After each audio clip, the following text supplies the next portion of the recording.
Good morning. Good morning sir. आपलं नाव? मी नवनाथ गोरे, ग्रामपंचायत अधिकारी म्हणून काम करतोय सर कर्जतमध्ये. आणि आपण माझ्याकडे कधी आला होता साधारण? मी डिसेंबर 2024 मध्ये आपल्या OPD मध्ये आलो होतो. डिसेंबरमध्ये. त्यावेळेस साधारणपणे आपलं वजन किती होतं? डिसेंबर 24 ला ज्यावेळेस मी आपल्या OPD मध्ये आलो आणि तुमच्या वजन काट्यावरती वजन केलं तर त्यावेळेस 108 किलो माझं वजन होतं. आज किती वजन आहे? आज 13 एप्रिल 2025 ला ज्यावेळेस मी ट्रीटमेंटच्या पुढचा भाग घेण्यासाठी आलो तर आज माझं वजन हे 93 किलो आहे. जे साधारणपणे 3.5 महिन्यात किती कमी झालं आपलं साधारण? साधारणपणे 15 किलोचा मोठा भूतो ना भविष्य रिझल्ट मला आज रोजी अजूनही आपल्याला द्यायचं, भविष्य अजून मिळणार आहे, तो भाग वेगळा आहे. तर आपण सुरुवातीला आलं त्यावेळेस तुमच्यात काय लक्षण होते, काय त्रास होता तुम्हाला? म्हणजे प्रचंड आळशीपणा होता, पोट एकदम फुगलेलं होतं, म्हणजे शर्टाची गुंडी ताणलेली असायची. अगदी पॅन्ट घ्यायला जरी दुकानामध्ये गेलो तर मला एखादी कुठंतरी मोठ्या मापाची पॅन्ट मिळायची आणि तीच घेऊन यावं लागायचं. प्रचंड आळस होता आणि जास्त कुठं जर चालायला गेलं तर असं दम लागल्यासारखं व्हायचं. तुम्हाला या ट्रीटमेंटमधनं काय काय देण्यात आलं माझ्याकडनं? या ट्रीटमेंटमध्ये खास काहीच नाही. तुम्ही ज्या मला काही आयुर्वेदिकच्या 2 गोळ्या दिल्या होत्या त्या 2 गोळ्या फक्त सकाळी आणि संध्याकाळी वेळची वेळी घेत गेलो. यामध्ये तुम्ही कुठलंही मला सप्लिमेंटरी कुठलंही औषधं किंवा दुसरं काही मला दिलेलं नव्हतं. जे प्रोटीन वगैरे असं कुठल्या प्रकारचं आपल्या सप्लिमेंटरी काहीच दिलेलं नव्हतं. फक्त या 2 आयुर्वेदिक गोळ्या होत्या. घरगुती आहारामध्ये तुम्हाला कोणते कोणते पदार्थ देण्यात आले होते? सगळ्यात महत्त्वाचा विषय म्हणजे की मला ज्याची काळजी होती की डाएट म्हणजे काहीतरी हे खायचं नाही ते खायचं नाही, पण तुम्ही जो मला आहार सांगितला होता या आहारामध्ये मी काही पहिलं लहानपणापासून जो आहार घेतोय त्यामध्ये भाकरी असेल, त्यानंतर पातळ भाजी असेल, सुकी भाजी असेल, त्यानंतर आपले फ्रूट असतील, आवडतं फळ एक, त्यानंतर ड्रायफ्रूट यामध्ये काजू ते बदाम असतील, त्यानंतर अक्रोड असतील, मिक्स सीड्स त्या बरोबर घेतल्या. म्हणजे सगळ्या गोष्टी आवडीच्या गोष्टीच घरातल्या होत्या. हो, इवन आणि भाताचं प्रमाण होतं का तुमच्यामध्ये?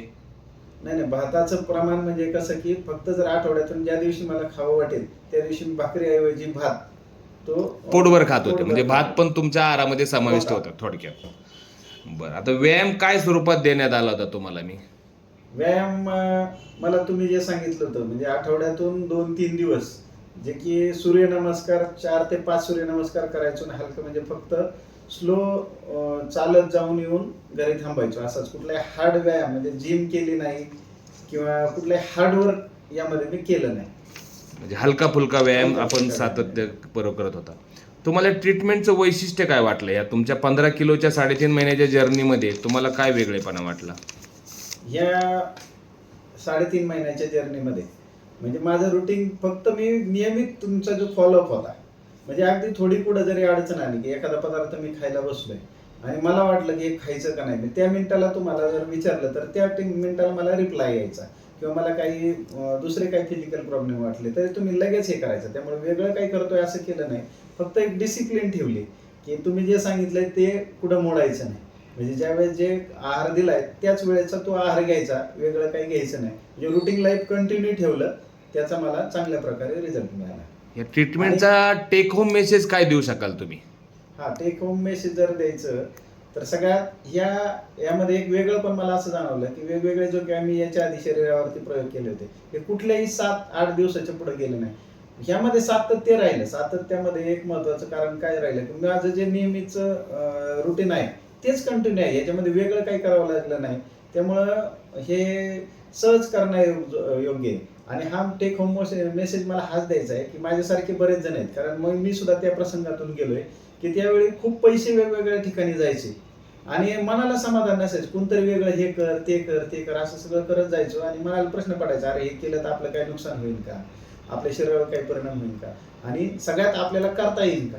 तर मला वाटतं निश्चितपणे ज्यांना माझ्यासारख्या प्रॉब्लेम मधून जाते त्यांनी निश्चितपणे सरांची भेट घ्यावी आणि हा आपल्या रोजच्या दैनंदिन जीवनामध्ये हा एक भाग करावा. त्याच्यामुळे सहजरित्या आपण उत्तमरित्या आपलं आरोग्य आपण सांभाळू शकतो आणि कुठलेही मोठे कष्ट न करता आपलं वजन तर कमी होतंय, पण फिटनेस आणि सगळ्यात महत्वाचं मला ओळखणारे निश्चितपणे माझ्या चेहऱ्याकडे पाहून सांगतील की चेहऱ्यावर सुद्धा माझ्या आनंद येतो आणि कामामध्ये सुद्धा मला खूप प्रमाणे टवटवीतपणा आल्यामुळं कामात चांगलं आत्मसमाधान मिळालं, कामात मला योग्य मार्गदर्शन मिळालं. त्याबद्दल डॉक्टर आपले खूप खूप आभार.